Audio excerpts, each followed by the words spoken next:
عاقبے کرتے ہیں. میں نے کہا ہمیں دیکھا کبھی جاتے ہوئے قبر پہ؟ ہم تو مسجد میں آتے ہیں, نماز پڑھتے ہیں, قبر پہ میت کی مغفرت کے لیے دعا کر لیں جا کے تو ایک الگ بات. حنفیوں میں بڑی مصیبت یہ ہے کہ ہر بدعت امام ابو حنیفہ کے کھاتے میں, بولو بھائی, ڈالی گئی. بدعات بہت ملیں گی آپ کو, اور یہ دیوبندیوں میں بھی ملیں گی. جب ان سے بولو بھائی اس کی دلیل کیا ہے, تو سب تو ایسے نہیں ہوتے, سب تو ظاہر ہے ہر جگہ اچھے. میں تو چھوٹا منہ بڑی بات ہو جائے گی نا. میں بڑے عالم سے سنی ہے میں نے یہ بات. تو وہ جب دلیل سے بات کرو, بعض لوگوں کی عادت ہم نے یہ دیکھی ہے, تو وہ حضرت دامت جی نے یہ فرمایا, دامت برکاتہ نے یہ فرمایا, حضرت والا نے یہ فرمایا, تو حضرت جی نے فرمایا. تو عامی آدمی یہ کہتا ہوا تو سمجھ میں آتا ہے, لیکن کوئی عالم کو تو چاہیے بھائی تو آپ تو کم از کم کوئی دلیل پیش کریں نا اس کی.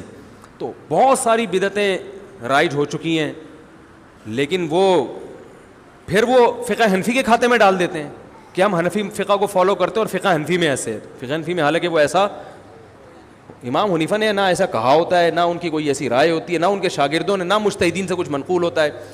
تو ہمارے حضرت فرمایا کرتے تھے کہ تقلید کی جاتی ہے مجتہد کی. اب یہ نہیں کہ جو بات کہہ دے وہ پتھر پہ لکیر بن گئی, آپ نے صرف اس لیے ماننا ہے کہ وہ ہمارے حضرت جی نے کہی ہے, ایسا نہیں ہے.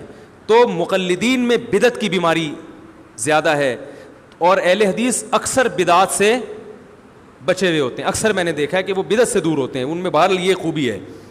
تو سعودی عرب میں چونکہ عربوں کا مزاج ہے کہ وہ بدعت کو نہیں مانتے, وہ بدعت سے بہت دور ہیں.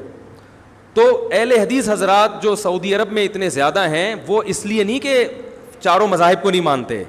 اگر وہ یہ بات کریں گے تو وہ سعودی عرب میں ان کو جگہ نہیں ملے گی. وہ اس لیے کہ خاص طور پر سعودی عرب میں جو اہل حدیث ہیں وہ بدعت سے, بولو بھائی, بہت دور ہیں. تو بدعت سے تو ہم سب کو دور رہنا چاہیے بھائی. بہت ساری چیزیں ہم نے امام حنیفہ کے کھاتے میں ڈال دی ہیں, بہت ساری چیزیں ہم نے فقہ حنفی کے کھاتے میں ڈال دی ہیں, بہت ساری چیزیں ہم نے رسول اللہ صلی اللہ علیہ وسلم کی طرف منسوب کر دی ہیں.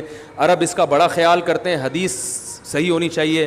ہمارے ہاں ایک بڑی مصیبت یہ بھی ہے کہ ہمارے ہاں جو واعظین ہیں دیوبندی حضرات میں یا حنفی حضرات میں, ان میں بھی بہت سے واعظین بیان کے دوران صحیح اور ضعیف حدیث میں فرق نہیں کرتے.